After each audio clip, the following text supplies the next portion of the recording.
Bueno, hermanos, por fin, después de unos días, hablaremos del documento que sacó Miguel Galán desmontando el famoso bulo o caso Negreira.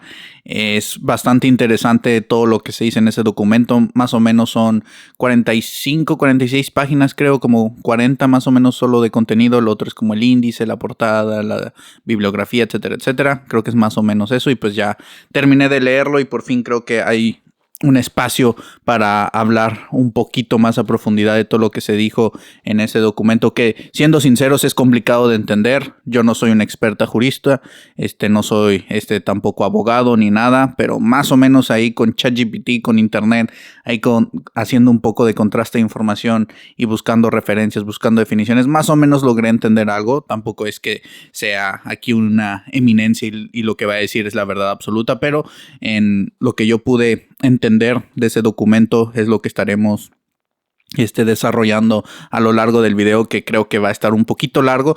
Pero antes de entrar en profundidad a el documento que realizó Miguel Galán, es importante esclarecer quién es Miguel Galán, puntualizar un poco también ciertas cuestiones que desarrollan y envuelven todo este proceso. Pero empecemos con quién es, ¿no? ¿Quién es Miguel Galán? Y es que según ChatGPT y también lo que yo sé y lo que Miguel Galán ha dicho en diversos contenidos, en entrevistas, en tertulias, en hilos de Twitter, etcétera, etcétera, que desde hace unos meses se ha involucrado mucho en el entorno barcelonista, o a lo mejor ya es mediáticamente más popular que antes, porque yo, siendo sinceros, lo empecé a conocer hace poco con todo lo que pasó en verano con Nico Williams y los problemas entre la liga y el Barcelona, luego también lo de la inscripción de Olmo. O sea, creo que llevaremos por lo menos escuchando hablar de Miguel Galán, que te gusta, un año, ya a un nivel un poquito más mediático, porque según sus propias palabras, él ha estado muy involucrado en estos temas desde hace mucho tiempo y hasta ahora ha sido mucho más viral, ¿no? Mucho más conocido. Y es cierto que es una figura muy importante dentro del deporte español, porque como ya veremos, no solo son palabras, son hechos. Él ha estado involucrado en procesos judiciales muy importantes. Entonces, esa es una de las razones por las cuales creo que es una voz autorizada para hablar de estos temas. Y es que Miguel Galán es un abogado, activista y dirigente deportivo español conocido por su lucha contra la corrupción y la falta de transparencia en el deporte, en el fútbol español. A ver, creo que esto es muy importante y creo que esto hace una gran diferencia entre quién te está diciendo ciertas cosas, ¿no? Yo no estoy diciendo que nadie, que ninguna persona o que nadie pueda tener una opinión si no fue una carrera y estudio para ser abogado, o que es un jurista deportivo, o que hay cierta documentación que avala que es un experto o es alguien que sabe, pero es cierto que para hablar de temas tan delicados, tan complejos como lo puede ser pero todo un proceso legal, es importante tener conocimiento, haber hecho tu investigación, y a lo mejor no necesitas ser un abogado o haber ido a la universidad para comprender ciertas cosas o para tener una noción de lo que puede ser el proceso, ¿no? Que en eso estoy totalmente de acuerdo. Pero, a ver, si vas a abrir la boca, güey, si vas a abrir el hocico, por lo menos infórmate, por lo menos lee, por lo menos contrasta algo de información, por lo menos intenta hacer un análisis crítico de la situación. Porque si solo vas a hablar por hablar, repetir lo que se dice en los medios de comunicación masivos y un mantra que no tiene ni pies ni cabezas y que no hay argumentos sólidos detrás de ellos, y no vas a escuchar a las personas que te contraargumentan todo lo que tú estás diciendo, pues qué sentido tiene, ¿no? O sea, ya entramos aquí a un terreno en el que todos somos expertos y en Twitter, en redes sociales te encuentras a personas que dices, güey, tú deberías de estar en los juzgados. ¿Qué haces en Twitter? Eres un súper experto, se ve que tienes todo clarísimo, que tienes un montón de pruebas que están en tu cabeza o en tu imaginación, ¿no? Pero se ve que tú eres un experto y que ya tienes una sentencia.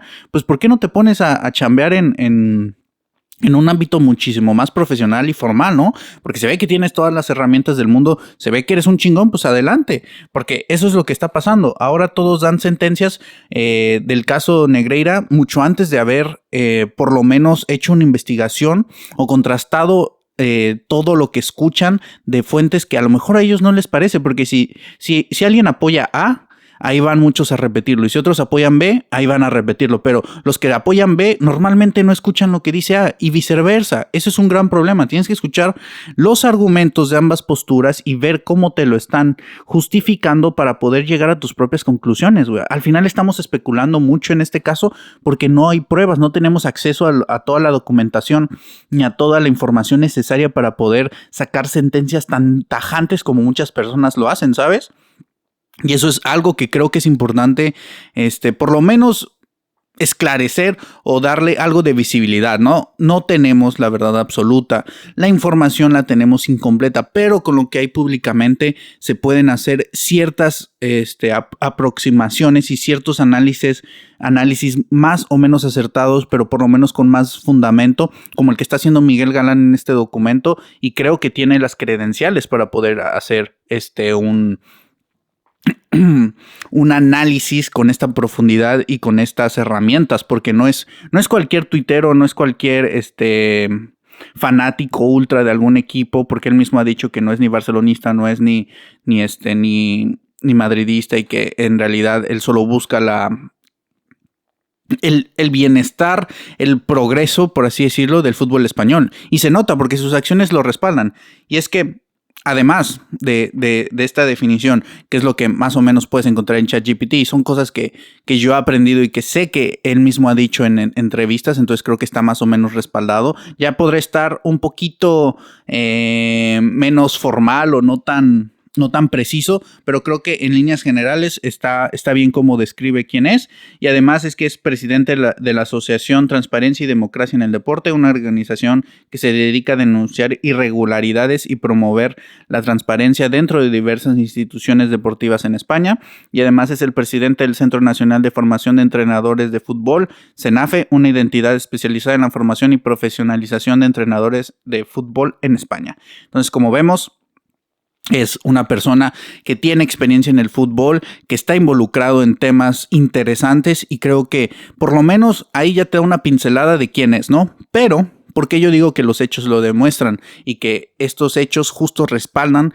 que es una persona que sabe de lo que te está hablando? Y que aún así eso sería una falacia solo caer en el mensaje de, porque es Miguel Galán, tiene razón. No, porque aparte ves sus argumentos, sigues un poco ese hilo en el cual te los va desarrollando, y tiene absolutamente sentido todo lo que te está diciendo. Y si buscas lo que te está afirmando, o las leyes, o esto o el otro, y ves que hay un respaldo jurídico y que también hay otras fuentes que avalan lo mismo que está diciendo Miguel, pues te das cuenta que sí, que al final de cuentas no solo está abriendo el hocico por abrirlo, como hay muchas personas que a veces caemos en eso, y que deberíamos de tener más cuidado con lo que decimos, y muchísimo más en una cuestión jurídica y en un proceso legal que es un poquito más delicado, ¿sabes? No es cualquier asunto, no es cualquier banalidad. Creo que es algo importante y creo que hay que tenerle algo de respeto, ¿no? Un mínimo de decencia humana, de no llegar a conclusiones ni a sentencias cuando no tenemos ni puta idea de lo que estamos hablando, güey. Pero bueno, ¿cuáles son estos hechos o estas acciones que creo que también respaldan mucho de las palabras y del discurso de Miguel Galán? Y es que él ha deshabilitado a varios presidentes, y eso es interesantísimo. Y es que Ángel María Villar fue apartado de la presidencia tras una denuncia de Miguel Galán por irregularidades administrativas. Luis Rubiales también salió de la presidencia debido a una denuncia de Galán, incluyendo acciones relacionadas con el caso del beso a Jennifer Hermoso. Pedro Rocha fue inhabilitado tras una denuncia de Galán por considerar que la gestión de la Federación Española se extralimitó en sus funciones. Entonces, ha destituido a varios presidentes de la Federación Española, y creo que esto te habla de que sabe de leyes, güey, sabe del tema jurídico, y de verdad que no es aquí nada más un gurú o un ultra de Twitter o de redes sociales, ¿sabes? Y además creo que ha estado envuelto en muchísimos otros casos, pero estos creo que son los más importantes. Y es que después de que conoces un poco el contexto de quién es Miguel Galán, te podrá caer mal, te podrá caer bien. eso es irrelevante. Yo creo que las fichas están puestas en el tablero y creo que es evidente que no es cualquier payaso o no es cualquier tonto que solo abre la boca por abrir, porque he visto que se le busca desacreditar a lo que dice como si fuera un donadie, güey. O sea, como si no tuviera nada que ver en el deporte, como si no supiera de lo que está hablando y es como de, es solo un culé más. No, güey. O sea, estás viendo la información, estás viendo quién es.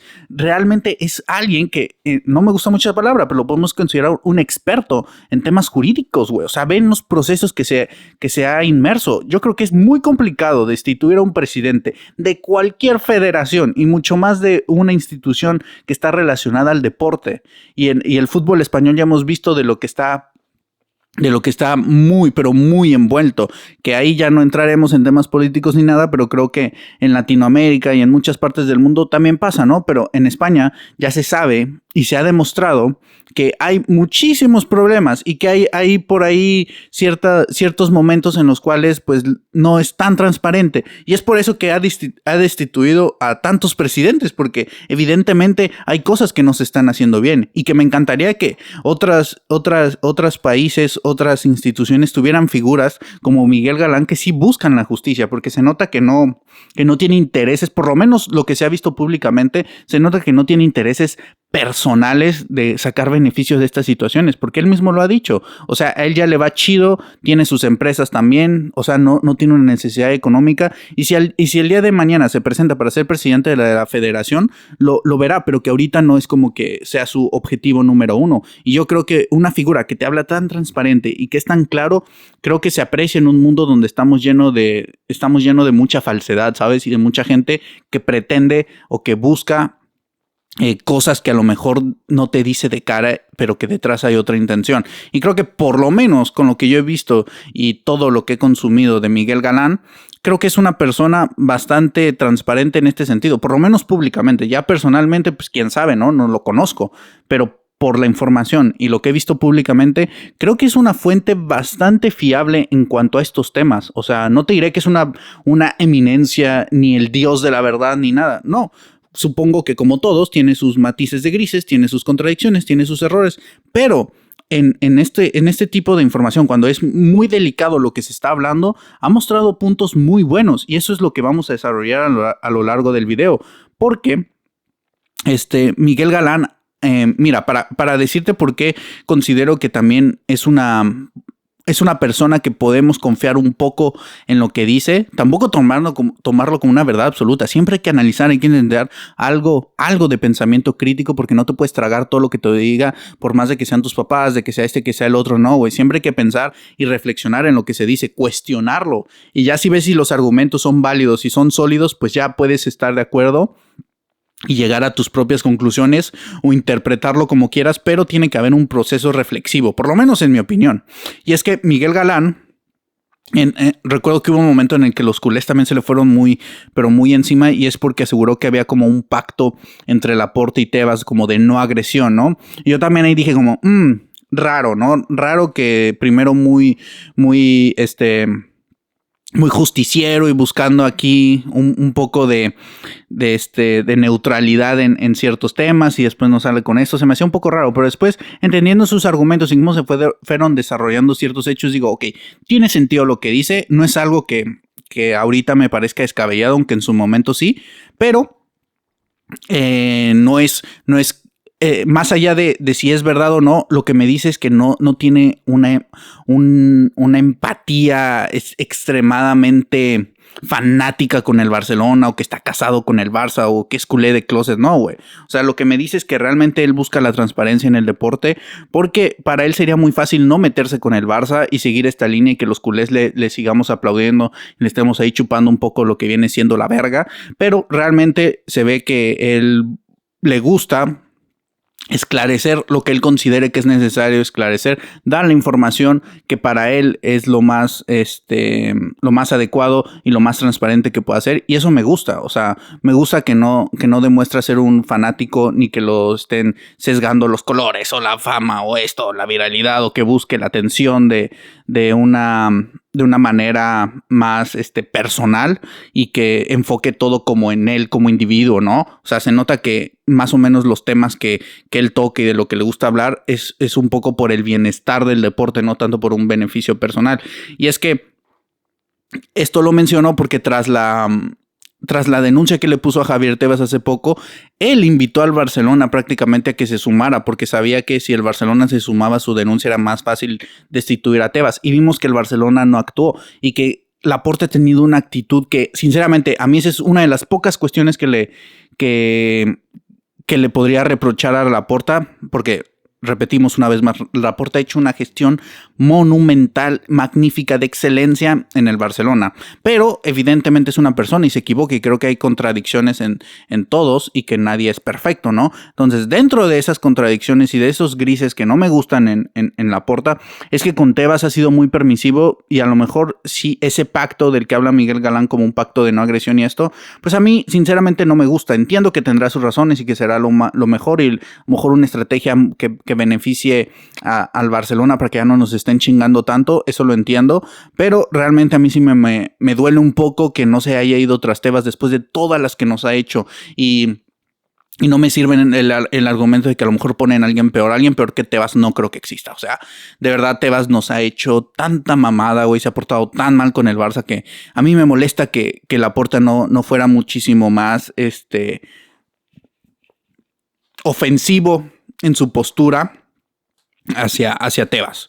Y es por eso que cuando Miguel Galán hizo todo esto y Laporta prácticamente no se sumó y al contrario defendió públicamente a Tebas y esto y el otro, a mí eso no me gustó. O sea, sinceramente eso no me gustó, pero demuestra que también Miguel Galán no tiene un interés particular con la directiva del Barcelona de quedar bien o de que son amiguitos o de que le pague el Barcelona a Miguel Galán. Por lo menos creo que yo es evidente, o sea, por lo menos yo veo que es evidente que no es así, güey. O sea, se nota por este tipo de acciones y por todo el proceso. O sea, si ha seguido paso a paso lo que ha pasado, paso a paso lo que ha pasado está cagado, pero si ha seguido paso a paso todo esto que ha sido el caso Negreira y cómo Miguel Galán se ha involucrado durante el proceso, te das cuenta que realmente por ahora no creo que haya ningún tema o algo que a mí me haga saltar las alarmas de que él tenga un interés más allá de lo que él dice públicamente. Entonces creo que eso también es de valorar y él también ha defendido en otros momentos al Real Madrid y le ha tirado al Barcelona y esto y el otro, pero con argumentos. Entonces al final creo que es muy válido que cada uno tenga su opinión mientras venga fundamentada con argumentos sólidos, no simplemente falacias o mantras sin sentido. Entonces, por esa parte, yo avalo mucho y confío mucho en la palabra de Miguel Galán en estos temas, por lo menos, que él mismo lo ha dicho. Esta es la mera parte jurídica, o sea, él casi no habla de deporte, o sea, de lo que pasa en la cancha, él casi no habla de acciones polémicas o esto o lo otro, ¿sabes? Él se limita a lo que él considera que es como su campo y es en donde mejor y más entiende. Entonces creo que eso habla de una persona muy coherente y por eso me gusta consumir su contenido y escucharlo, porque creo que es una voz que sí ha intentado y que ha esclarecido muchísimos temas que a lo mejor a los simples mortales como nosotros que no tenemos tanto tiempo, que no estudiamos una carrera o que no entendemos de estos temas, pues no nos enteramos mucho. Entonces me gusta, güey. Y ya pasando un poquito más a lo que sería el documento, antes de abordarlo, porque obviamente no vamos a leerlo todo, sino que me tomé el atrevimiento o la tarea de leerlo y tomar un poco los puntos que yo considero más importantes, porque ya también hay muchos tecnicismos y hay muchas cosas que creo que ya son un poquito más dentro de esta jerga, ¿no? Legal y un poquito más especializada que sinceramente no creo que muchos de nosotros entendamos y que ya es más para alguien experto en derecho que puede entender exactamente lo que está diciendo y los artículos y que esto y que lo otro, que digo, eso es muy importante, pero realmente eso creo que lo hace más para que pueda justificar lo que está diciendo, ¿sabes? Porque realmente los simples mortales como nosotros, pues es complicado entender hasta el propio lenguaje de si o no conocemos el Código Penal español o no entendemos de algunas leyes. Entonces es más complicado, pero yo creo que los puntos más aterrizados a un lenguaje un poco más coloquial y que interesan desde el punto de un aficionado al fútbol, ya ni siquiera solo del Barcelona, sino un aficionado al fútbol que quiere entender un poco lo que es el caso Negreira y esclarecer dudas. Creo que rescaté un poco los puntos más relevantes desde mi perspectiva. Si no estás de acuerdo, puedes ir al documento y aviéntatelo. Y ahí está público en el perfil de Twitter de Miguel Galán, y creo que ahí ya podrás llegar a tus propias conclusiones o hacer tu propio análisis, ¿no? Pero antes de entrar al contenido del documento, creo que es importante mencionar lo que mencionamos en el video anterior sobre Florentino Pérez, que saqué hace como una semanita, y es que todo esto se podría desmontar desde aquí, ¿no? O sea, desde aquí podríamos dejarnos de especulaciones, dejarnos de mamadas y no estar manchando la imagen del Barcelona, porque creo que algo muy importante en todo el caso Negreira y en toda la difamación y esta campaña asquerosa que se le está haciendo al Barcelona es que se están saltando literalmente uno de los derechos fundamentales, y es que es la presunción de inocencia. O sea, con el Barcelona se le están pasando por los huevos. Me parece que la presunción de inocencia no importa. Y si no saben qué es la presunción de inocencia, aquí lo hablaremos. La presunción de inocencia es el derecho que tiene toda persona acusada de una infracción penal que se le considere inocente hasta que una sentencia firme establezca su condena dictada tras un juicio justo. El estado de inocencia implica que el investigado tiene la misma situación jurídica que cualquier persona inocente. Es decir, eres inocente hasta que se demuestre lo contrario. Lo que hemos escuchado tanto cliché y tanto en películas, esto, el otro, en shows, etcétera. Creo que es evidente, al Barcelona se le está condenando, no todos, pero una gran mayoría del fútbol lo está condenando antes de que tan siquiera haya una resolución jurídica, y lo condenan sin tener realmente argumentos sólidos, pero sobre todo sin haber investigado un poco del tema. O sea, ven un titular del Marca, del AS, de la CERD, etcétera, y de ESPN y de todas estas pinches cadenas multinacionales e internacionales que dices, güey, es una vergüenza que estén repitiendo y generando tantos títulos amarillistas y contenido tan basura en contra del Barcelona, pero al final llegan a muchísima gente y se quedan con eso y no investigan, aunque sea un poquito más, ya dicen, el Barça compra árbitros, y ahí se queda, ¿no? Y bueno, dice, ¿dónde se regula la presunción de inocencia? Por si piensan que me lo estoy sacando de los huevos, esto es en el caso de España, y es que la presunción de inocencia se regula en el artículo 24.2 de la Constitución española dentro de los derechos fundamentales. En concreto, se recoge en el título de los derechos y deberes fundamentales, capítulo 2, derechos y libertades, sección 1A, de los derechos fundamentales y de las libertades públicas. Entonces creo que ya quedó claro que desde aquí podríamos cerrar página y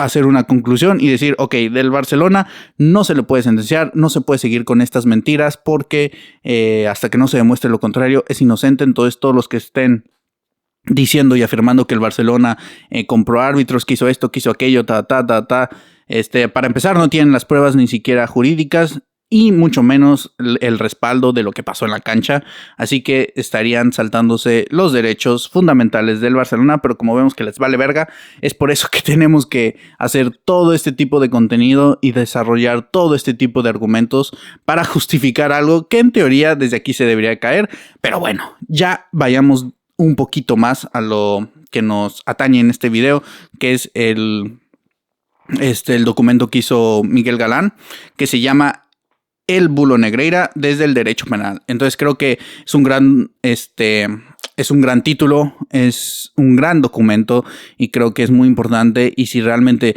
vas a hablar del caso Negreira, creo que es algo de por lo menos de la información que deberías de consultar antes de abrir el hocico, porque considero que aquí hay mucha información valiosa respecto al caso Negreira. Así que vamos con el índice.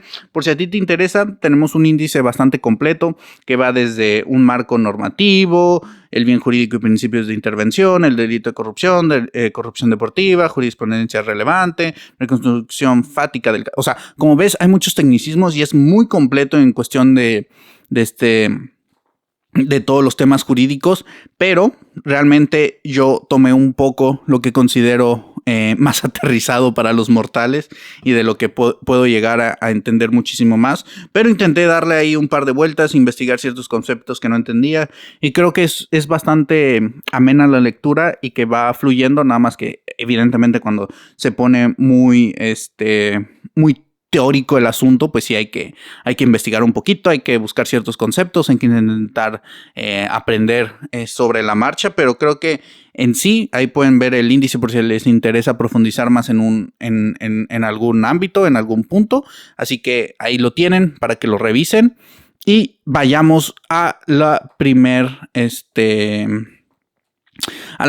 situación o al primer punto que yo considero bastante importante para entender el caso Negreira, y es que es de qué estamos hablando, ¿no? ¿Qué es la corrupción deportiva? Y según la ley orgánica del 22 de junio, introdujo el artículo en el Código Penal, ya saben, muchos tecnicismos, que incorpora la corrupción entre particulares, extendida expresamente al ámbito deportivo en su apartado 4.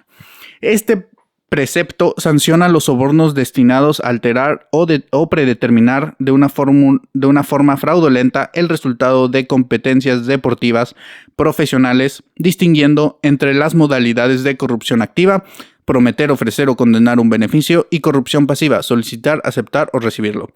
Es decir, prácticamente amañar partidos, o sea, amañar partidos, que es lo que nosotros tenemos que luchar, porque es lo que se está condenando al Barcelona, ¿no? De que prácticamente compró a los árbitros, arregló ligas, arregló que todo o sea, que cada partido se viese beneficiado. Entonces creo que eso es más o menos todo el mantra que se repite, es básicamente a través de la corrupción deportiva. Y nos dice Miguel Galán, ¿por qué el pago por sí solo no crea el delito? Porque esa es otra, ¿no? Que te dicen que no hay pruebas contundentes para justificar que sea corrupción deportiva, pero te dicen, no, es que simplemente el pago ya es delito, que eso ya, ¿cómo se llaman? Los recibos, y que ahí están las pruebas y tal. Entonces te dice Miguel Galán que según desde una perspectiva penal, pues no es así. Entonces nos dice, desde la estructura del tipo de artículo 286 bis 4 CP, el razonamiento de basta con que haya pagos, como es un delito de mera actividad, ya está configurado el delito. Es jurídicamente incorrecto por varias razones. Como dice el abogado penalista, especialista en derecho penal económico, Rafael Abati, el elemento objetivo no es cualquier pago o cualquier sujeto, sino la concesión de una ventaja no justificada como contraprestación por intentar predeterminar o alterar el resultado de una competencia de especial relevancia. A ver, lo estaba leyendo en el iPad, güey, pero mejor lo leo aquí, güey. No sé por qué, es que tengo el iPad enfrente, entonces mejor lo voy a leer desde mi celular. Para que el pago de 8.5 millones sea jurídicamente típico, debe probarse que se inscribe en esa lógica de contraprestación, no simplemente que existió una relación económica discutible, éticamente reprobable o incluso constitutiva de otro ilícito, por ejemplo, administración desleal. Coincido plenamente con Noemi Romero González. El elemento subjetivo, dolo específico, exige acreditar que el pagador actúa con la finalidad de influir en la competición, no que el pago fuese para informes, lobbying institucional, favores personales u otros fines ajenos a la adulteración de partidos. El propio análisis doctrinal y profesional sobre el caso Negreira coincide en que la clave probatoria está justamente en demostrar que la finalidad de los pagos era alterar la competencia, no en la mera existencia del flujo económico. Por eso, incluso quienes sostienen públicamente como por ejemplo el creador de contenidos Ramón Álvarez de Mon, de que el artículo 286 bis 4 CP tipifica un delito de mera actividad, reconocen que el delito se consume con el pago u ofrecimiento del beneficio, siempre y cuando se den los demás requisitos del precepto, es decir, naturaleza injustificada de la ventaja y finalidad defraudatoria sobre el resultado.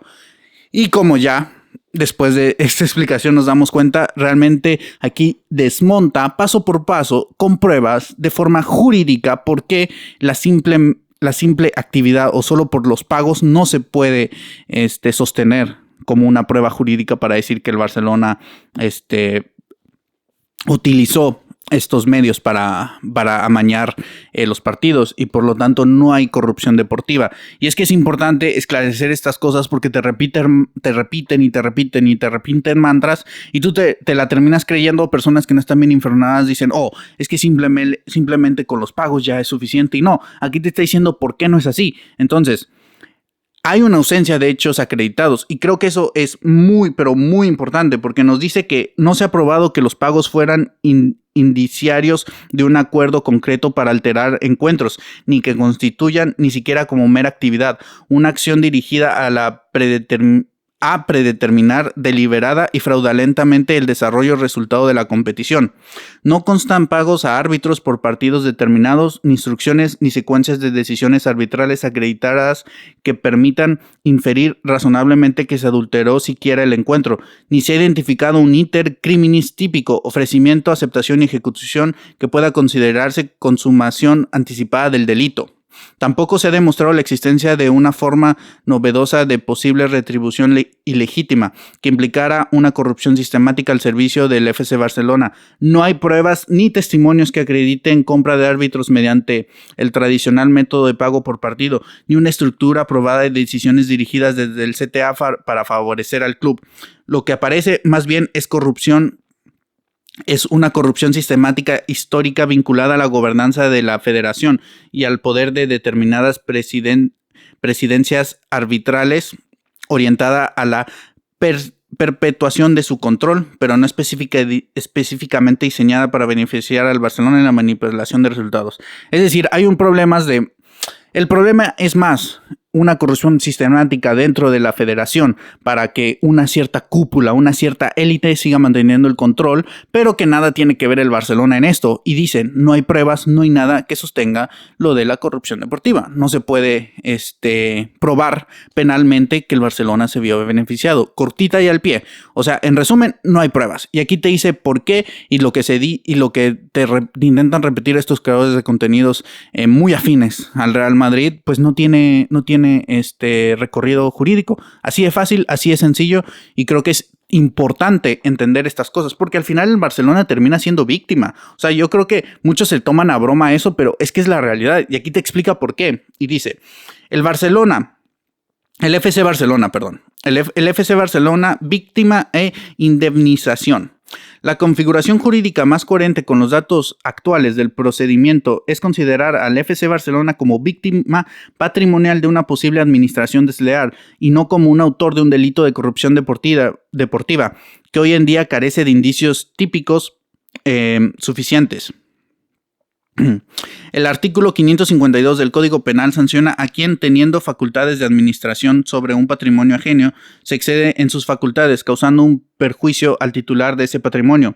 Sí, como reflejan las investigaciones desde el patrimonio del FC Barcelona, salieron en torno a 8.5 millones de euros hacia sociedades vinculadas a José María Enríquez Negreira, sin una justificación contractual clara y sin que conste utilización efectiva de los supuestos informes arbitrales.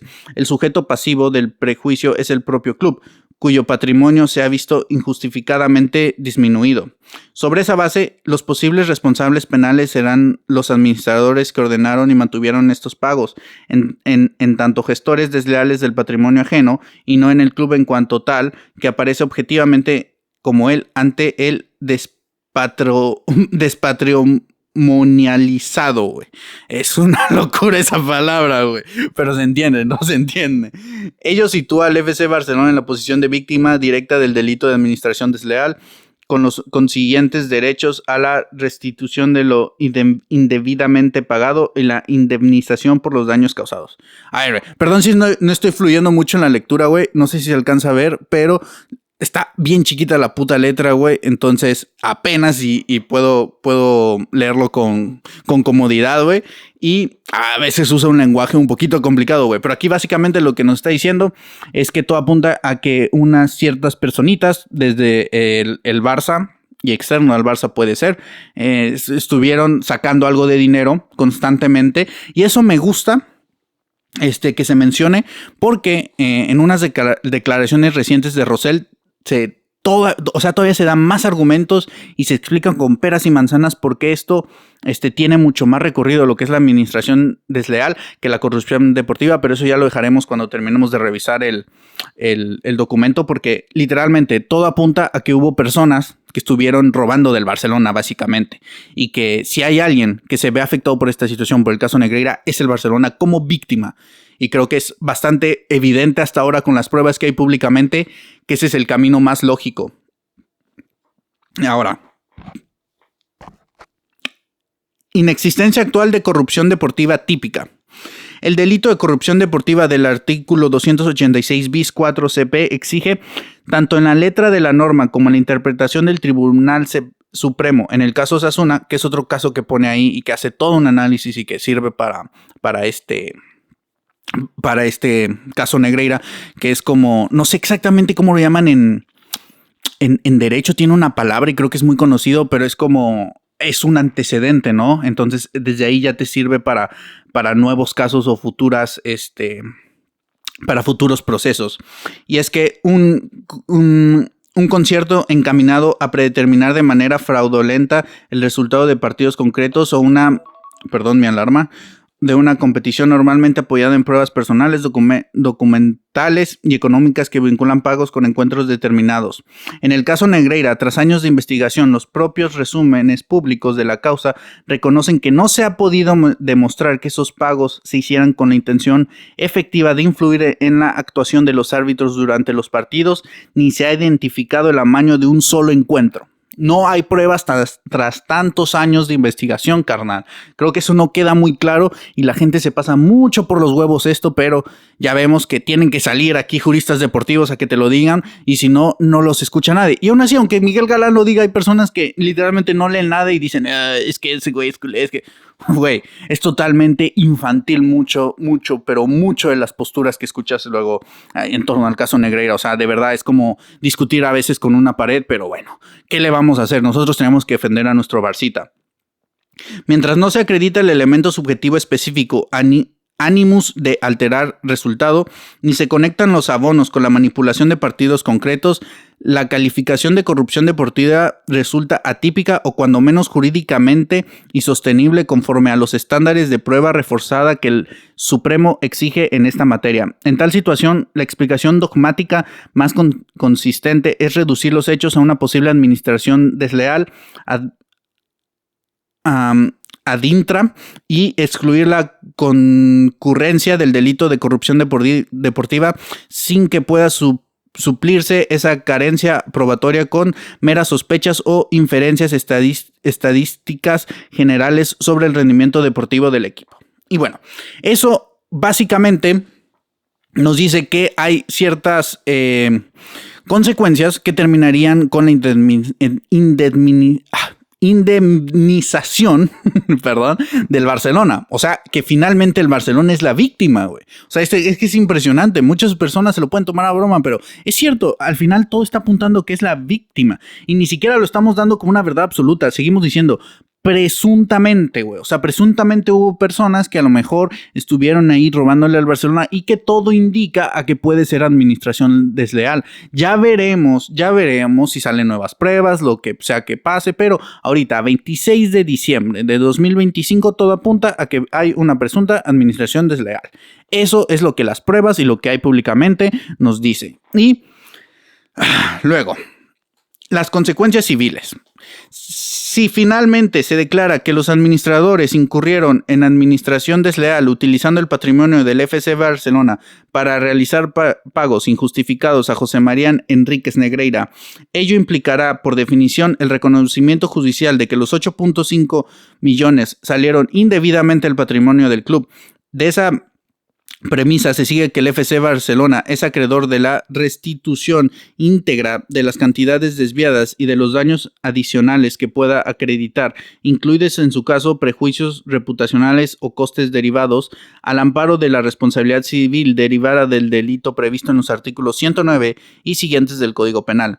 En suma, la ausencia de prueba suficiente de corrupción deportiva no solo descarta esa figura típica, sino que refuerza la tesis de que el club ha sido utilizado como instrumento para sufragar con su patrimonio, pagos carentes de causa legítima, lo cual lo sitúa jurídicamente en la posición de víctima patrimonial con derecho a reparación y no de beneficiario de una supuesta trama de amaño de partidos. Más claro no lo puede dejar. Más claro no lo puede dejar. Muchas gracias, de verdad. Muchas gracias, Miguel Galán, por esto. O sea, de verdad, qué placer es leer estas palabras, güey, y que alguien con las herramientas y con el lenguaje necesario lo diga de una forma tan clara, güey. Es un deleite, güey, de verdad. Y bueno, ya, para ir cerrando, vamos a las conclusiones, que creo que aquí no, nos pudimos haber saltado, pero quería dar algo de contexto y tocar como los puntos claves, ¿no? Que es justo la corrupción deportiva y la administración desleal y ver un poquito cómo se desarrollaba todo este asunto. Así que en conclusiones, creo que es importante lo que puntualiza aquí Miguel, y es que dice, en estas conclusiones se formulan desde una perspectiva estrictamente técnica penal y tras un análisis detallado del tipo de corrupción deportiva, de la STS Osasuna y del material fáctico conocido sobre el caso Negreira. No pretendo justificar los hechos ni rebajar su gravedad ética o disciplinaria, sino marcar con claridad la frontera. Mira, aquí mucha atención. Sino marcar con claridad la frontera entre escándalo mediático y responsabilidad penal. Es decir, güey, esto es estrictamente penal, güey. Estrictamente la técnica penal, como lo dice Miguel Galán. Aquí no nos vamos a entrar a una ética, una moral, y si esto, y si el otro, y todo el rollo mediático. No, esto es lo que dice la ley, güey. Vámonos con lo que dice la ley. Ahora. Creo que saca 5 conclusiones muy interesantes, así que vamos con la primera. Ausencia de prueba en el elemento objetivo. No se ha acreditado pactos concretos, instrucciones a árbitros, designaciones dirigidas o patrones de decisiones arbitrales que evidencien un acuerdo para alterar encuentros específicos. Segunda, falta de dolo específico verificado. Aunque los pagos puedan resultar éticamente inaceptables, no hay prueba contundente de que la intención fuera adulterar la competición y no otras finalidades, asesoría, información, neutralidad. Tercera, paralelismo con Osasuna. El pago por neutralidad se asemeja jurídicamente a las primas por ganar declaradas atípicas en la STS, no colmado el elemento teleológico de corrupción deportiva, sino un plus de manipulación acreditada. Cuarta, relevancia de otras imputaciones. La administración desleal, falsedad contable y posible responsabilidad de la persona jurídica adquieren mayor plausibilidad a partir de los elementos disponibles. Quinta y última, riesgo de penalización. Condenar por corrupción deportiva en ausencia de prueba robusta de amaño de partidos supondría desbordar el ámbito de intervención mínima del derecho penal y legitimar una condena basada en sospecha institucional más que en hechos acreditados. Y es que, a ver, después de este documento de Miguel Galán, hay varias situaciones que podemos concluir, ¿no? Como él lo hace, y ya recapitulando todo y lo que hemos dicho desde siempre, es que todo apunta a una administración desleal y que no hay pruebas para una sentencia en corrupción deportiva. Y realmente, ya, si nosotros nos trasladamos a lo que más o menos tenemos un poco más de noción, y es que si ves los partidos y si ves la época negreira, literalmente el Barcelona no se cansaba de ser robado, güey. Es que es una locura que haya personas que tienen los huevos, güey, el cinismo, güey, de decir que el Barcelona se veía beneficiado. Literal, güey. Nos podríamos ir partido por partido. De hecho, creo que Zona Blaugrana y Mr. Saitan tienen muchísimo contenido sobre la época negreira. De hecho, Mr. Saitan en su Instagram tiene todo un apartado en historias que se llama Robos Negreira. Literal, son robos, pero así evidentes, güey. Así muy cabrones, güey. O sea, no de que jugadas grises, no, güey. Son robos claros, güey, hacia el Barcelona que benefician también en muchas ocasiones al Real Madrid en la época negreira. Pero yo creo que el más escandaloso es este, güey. O sea, con este gol nosotros ganábamos esa liga, güey. Y es una locura que no nos lo dieran, güey. Y es que si estamos comprando a Negreira, güey, si estamos comprando a los árbitros, si estamos amañando partidos, ¿cómo es posible que no nos validen este gol, güey? Si se supone que nos están ayudando, güey. Y este partido nos definía o nos pudo definir una liga, güey. O sea, es una locura, güey, que se esté vendiendo este relato cuando desde el tema jurídico, y si ya te pasas al tema deportivo, no hay pruebas, güey. Es evidente que el Barcelona no se ha visto beneficiado por los árbitros, güey. Que sí, habrá jugadas en las que en las que te cae a favor, sí, güey, pero que una de 50, güey, una de 100, no es como otros equipos, güey, en donde constantemente las jugadas grises les caen de su lado, y cuando una jugada gris no te cae de tu lado, haces un escándalo, güey, y es que los robos, y es que la historia, o sea, güey, es una locura, güey, que esos argumentos todavía los estén usando en contra del Barcelona, y es que luego ves, después de todo lo que ha explicado Miguel Galán, y todo lo que ha hecho Miguel Galán constantemente, y todo lo que ha dicho respecto al caso Negreira, ves por qué las personas no quieren que se involucre en el tema, ¿no? Y luego ves cómo el Real Madrid se opuso a la persona, ¿cómo se llama? Personación de la asociación que preside Miguel Galán, porque entiende que no tiene un interés legítimo en perseguir la corrupción deportiva, más bien al contrario. Y ves cómo el Real Madrid está cagado, güey. O sea, está cagado de que se meta Miguel Galán porque saben, güey, que va a llegar a poner orden, güey. Va a llegar a poner orden, güey. Y es que él dijo en la entrevista con Más que Pelotas, dijo, si entro yo al caso Negreira, hay un 50% de que se abra un juicio y el otro 50% de que se archive el caso, pero tengo claro al 100% que el Barcelona no va a ser condenado por corrupción deportiva. O sea, aquí te está diciendo prácticamente lo que él considera que puede llegar a pasar en el caso, y es por eso que el Real Madrid no quiere que se presente, güey. Saben que Miguel Galán la tiene muy clara, que tiene argumentos de sobra para que este caso termine de una vez por todas, pero no, güey, te quieren seguir estirando el chicle, quieren seguir con eso. Y de hecho hablamos de las palabras de Rosell que tuvo hace poco, después de que creo que fue a testificar, y es que es muy importante lo que dijo aquí, y me gusta mucho cómo Cullera lo puso en un hilo en Twitter, así que vamos, ¿no? Sandro Rosell ha callado a todas las bocas tras sus declaraciones en el caso Negreira con estas 6 afirmaciones. Primera, Negreira cobró unos 400,000 euros al año con IVA, unos 250 por persona. Es absurdo y un insulto a los profesionales del arbitraje pensar que se puedan comprar con este precio. Algo que ya mencionamos en todas las falacias que dijo Florentino, ¿no? Segundo, todos los clubes que no tengan árbitros en plantilla haciendo informes lo están haciendo mal. El Madrid tiene a 2 exárbitros. Otra cosa es que luego los informes se usen o no. Al igual que se compra comida para 50 jugadores y comen 20, o máquinas de gym para 30 y usan 10. Esto creo que también es importante porque ya lo mencionaba el propio hijo de Negreira, que él también ha trabajado para otros clubes, y ahí te da a entender que también ha estado involucrado con el Real Madrid, pero no quiso decirlo de manera puntual, güey, ¿sabes? O sea, lo dio a entender nada más. Entonces, son servicios que hasta Ernesto Valverde dijo que también los tiene el Athletic. Ahora, tercero, en el CTA Negreira tenía peso cero. Históricamente en 70 años la fuerza ha sido del presidente y todos se han declarado forofos del Real Madrid, lo cual es evidente, ya hemos hablado, y si no, chequen el video de Florentino. Negreira no tenía peso, era literalmente el que informaba los descensos y ascensos, pero él no los decidía. Él tenía que comunicarle a los árbitros la decisión y no tenía una influencia, prácticamente quien lo designó y quien le dio su puesto dijo que Negreira no pintaba nada, o sea, era un don nadie en cuestiones institucionales, güey.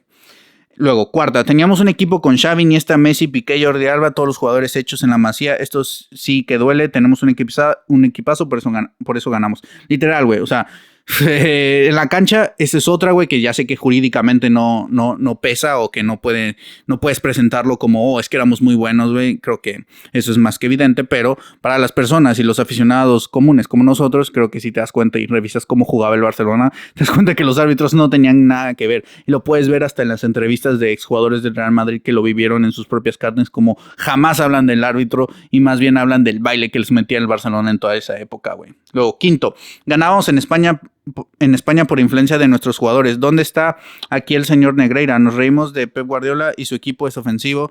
Lo ganábamos todo también en Europa. Negreira también mandaba en Europa. Es decir, literal, no hay congruencia en lo que se dice, porque el Barça dominaba toda Europa, no solo España, güey. Y aparte, ayudó muchísimo al desarrollo de la selección española, que le ha dado tantos títulos, güey. Así que también es una locura que eso se olvide, ¿no? Que eso se pase por alto. Luego, sexta. Mis sentencias de los últimos años se han archivado por falta de pruebas. Ahora no pasará. Podemos ver todos los partidos y que vengan peritos arbitrales a analizarlos. Y es algo que a mí me gusta y que se ha dicho mucho. A ver, vamos a sentarnos, güey. Si tanto piensan que se le ha perjudicado, vamos a sentarnos y vamos a revisar partido por partido. Y a ver si no se les cae la cara de vergüenza a todos esos que aseguran que al Barcelona se vio beneficiado al ver cómo otro equipo de la capital es el que realmente tiene muchísimo más empujones arbitrales que cualquier otro en el mundo. Pero no, güey, les da miedo realmente confrontar lo que es la realidad, güey. O sea, no entiendo el cinismo, el descaro o si meramente es ignorancia de que se está vendiendo un relato que no tiene ni pies de cabeza, güey. O sea, es que es impresionante. O sea, ya hace unos días vimos que Javier Estrada, un exárbitro, dijo esto: en 2009 expulsé a Cristiano Ronaldo, tras lo cual estuve casi 2 años sin arbitrar partidos del Real Madrid. Al llegar a casa recibí una llamada del presidente del comité, Sánchez Arminio, unos 10 minutos después de mi llegada. En la llamada me explicó que no le gustaba que la noticia saldría en la portada de cualquier periódico deportivo nacional y me insinuó que habría consecuencias. Hay un lado oscuro del fútbol que se desconoce o que no se quiere conocer y hay quienes lo explotan con otros fines. Güey, más claro que el agua, güey, más claro que el agua de que todo esto es un bulo y que lo que realmente deberían de estar escuchando son estas declaraciones, pero no, aquí oídos sordos, aquí no pasa nada, Negreira, como cuando Lunin dijo, ¿no? Tenemos que ganar estos partidos sin ayuda, y después se montó toda una de que no, es que habían tergiversado, malinterpretado mis palabras, que él no entiende el español, que lleva muchísimos años en España y lo habla perfectamente, pero ahora resulta que con eso no, que él se refería a otra cosa y todo esto y lo intentan tapar y que no, pero no, Negreira, imagínate si un jugador del Barcelona sale diciendo eso, güey, te pondrían ese quote en todos lados, en cada discusión de Twitter la verías, güey, como argumento definitivo. Cállate que tu jugador dijo esto, literal, pero con Lunin no pasó nada. Estas declaraciones, güey, de Javier, si las hubiera hecho en contra del Barcelona, darían la vuelta al mundo y estarían en todos lados, güey. Sería un escándalo y esto y lo otro, que es un escándalo, güey, que diga eso, güey. Pero como es así es el Madrid, güey, todo se tapa. Y es que al final están consiguiendo, y creo que han conseguido lo que querían. Y es que, por ejemplo, podemos ver el daño que se le ha hecho a la imagen del Barcelona, porque en el Chiringuito sacaron este video en el cual entrevistan a la cantera de la Juve, que son morritos, y les preguntan que si Barça o Real Madrid, y muchos dicen no, que el Barcelona paga a los árbitros, que esto, que lo otro, que era justo lo que querían, güey, crear este relato que internacionalmente y nacionalmente en España llegara a muchísimos lugares y que se manchara la imagen del Barça, y tristemente no creo que vaya a haber consecuencias ni que se pueda, es más, ¿cómo reparas este daño, güey? Eso es lo que querían, güey, dañar la imagen del Barcelona, y es lo que han logrado. Al final ellos van a terminar ganando, porque por más de que se archive o que no se condene al Barcelona esto y lo otro, ellos ya ganaron, la imagen ya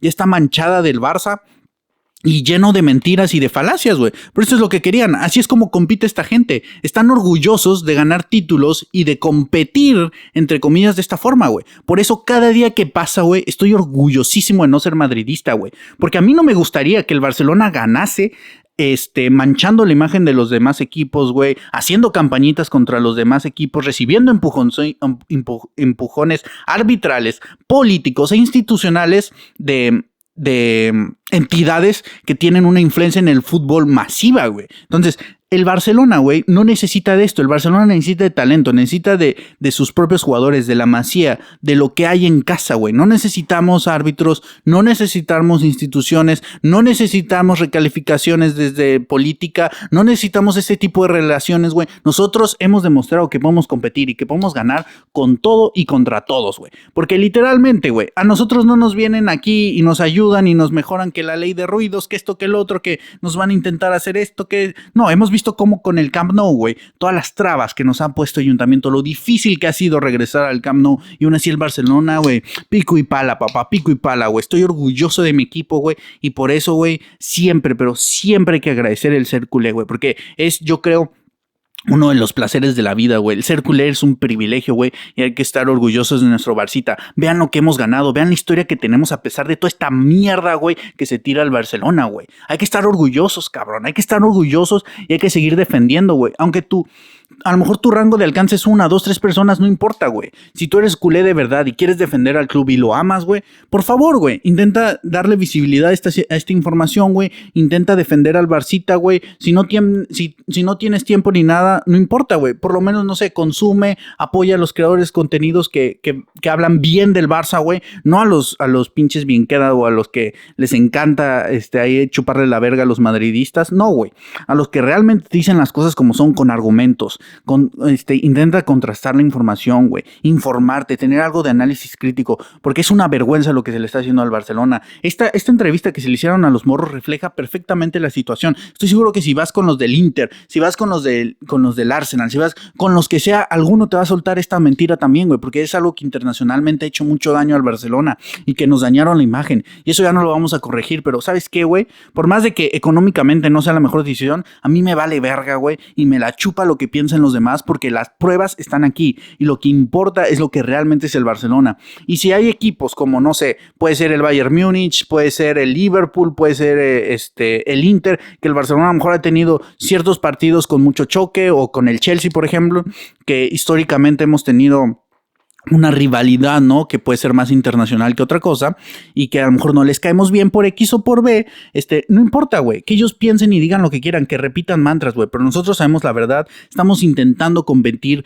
de la mejor manera, nosotros sí, bueno, por lo menos yo, y hablo desde una opinión personal, para mí competir con honor, con respeto, es que eso no tiene precio, güey. Para mí, como el Barcelona ha ganado los títulos, y no solo en la cancha, güey, sino con todos los valores y con la ética que eso corresponde, y con la moralidad que se alinea mucho con mi pensamiento de vida, es que no tiene precio, güey. O sea, nosotros no necesitamos esas campañitas, güey. Nosotros no necesitamos desprestigiar al Real Madrid. Ellos solitos lo hacen, güey. Su historia habla por ellos, güey. Nosotros no necesitamos andar manchando la de los demás, güey. Nosotros en nuestra línea, güey, haciendo lo que tenemos que hacer. Y es que así hemos construido este grandísimo club, güey. Pero grandísimo, güey. Que literal todos los culés, ya sea en mayor o menor cantidad, hemos puesto nuestro granito de arena para que el Barcelona sea lo que es, güey. El mejor equipo en la puta historia del deporte, güey. Es que es el mejor, güey. Es el mejor en historia del fútbol, güey. El FC Barcelona, le duela a quien le duela, güey. Y que de verdad, güey, como dijo Maradona, güey, que la sigan chupando, güey.